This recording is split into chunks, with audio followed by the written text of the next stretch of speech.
Guys, আমি মিষ্টি আমের আচার বানাতে চলেছি। গুড় দিয়ে বানাবো।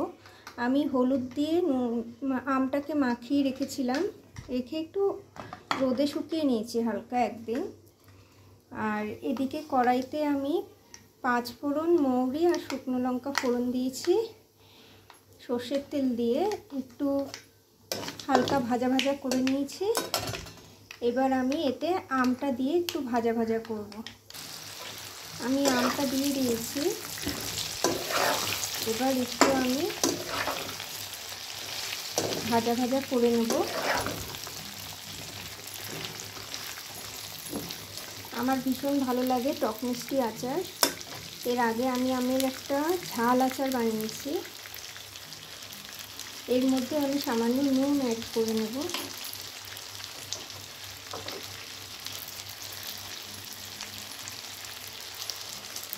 এবার আমি এটাকে ভাজা ভাজা করব। এদিকে আমি শুকনো লঙ্কা, মৌরি, তারপরে জিরে আর মেথি এগুলোকে একটু ড্রাই রোস্ট করে নিয়েছি। এবার এটাকে মিক্সিতে বেটে নেব। এটা সবার শেষে মশলাটা দেব। আর এদিকে আমি গুড়টাকে নিয়ে নিয়েছি, এই গুড়টাকে আমি অ্যাড করব। আমি মশলাটাকে অলরেডি বেটে নিয়েছি, এটা আমি সবার শেষে অ্যাড করব। আম যতটা টক হবে ততটা অনুযায়ী আমাদেরকে গুড় অ্যাড করতে হবে। আর গুড়ের মিষ্টি আচার কিন্তু খুবই টেস্টি হয়। আমটা একটু ভাজা ভাজা হয়ে গেছে, আমি এবার গুড়টা অ্যাড করছি।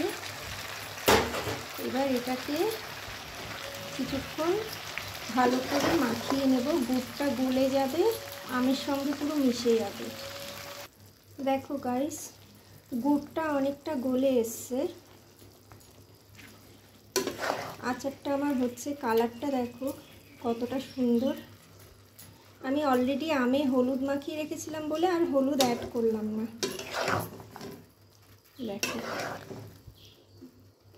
গুড়ের আচার কিন্তু খুবই টেস্টি হয়। মিষ্টি আর ঝালটা নিজেদের পরিমাপ মতো, আর আমটা কতটা টক বা মিষ্টি সেটার উপর ডিপেন্ড করে। এটা আর একটু কিছুক্ষণ হবে। আমি কিছুক্ষণের জন্য একটু ঢেকে দিয়েছি যাতে আমটা কিছুটা সিদ্ধ হয়ে যায় আর গুড়ের সঙ্গে ভালো করে মিশে যায়। মাঝে মাঝে ঢাকাটাকে উঠিয়ে আমাদেরকে নেড়ে দিতে হবে, নাহলে নিচেটা লেগে যেতে পারে। গুড়টা একটু গলতে সময় লাগবে, যেহেতু এটা একটু শক্ত ছিল, পাটালি মতো ছিল, সেই জন্য আমি আর কিছুক্ষণ ঢেকে রাখবো। আমার আচারটা রেডি, দেখতেই পাচ্ছ।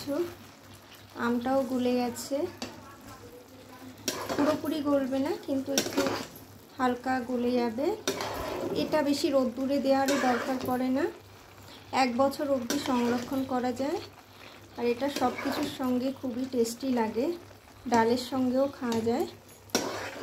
এবার আমি সব শেষে কিছু অ্যাড করব, যেটা হলো ভাজা মশলা আর একটু ভিনিগার অ্যাড করব, তাহলেই আমার আচার কমপ্লিট হয়ে যাবে। আমি ভাজা মশলা, ভিনিগার আর সামান্য একটু বিট নুন অ্যাড করেছি টেস্টটা আর একটু বেটার করার জন্য।